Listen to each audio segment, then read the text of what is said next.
नमस्कार मु तपन Patnaik JNB सुरंगी आलुमिनी association तरफ आपको स्वागत करुच्ची।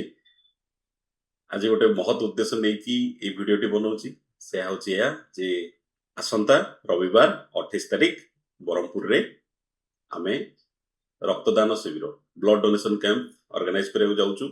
मु सबू आलुमिनी बंधु मानू आलुमिनी भाई भौणी मानू अनुरोध करी बहु संख्यार योगदान करंतु आउ एई महत उद्देश्य आमको साथ दिंतु। आपने जानते जेएनबी सुरंगी आलुमिनी एसोसिएशन तरफ प्रति वर्ष जून मासरे ब्रह्मपुर रे ब्लड डोनेशन कैंप हुए से क्रम यही रविवार दिन हो।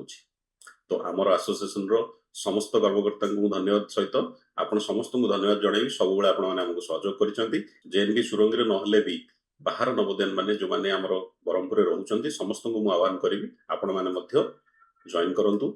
ए स्क्रीन रे दी जाइथिबा एड्रेस रे गोइलुंडी छकरे आप निश्चित आसिक योगदान करंतु आ समस्त मिसिकी एई रक्तदान शिविर को सक्सेसफुल करवा। आमर टार्गेट अछि कम से कम 50 यूनिट ब्लड एथर आमे डोनेट करवा।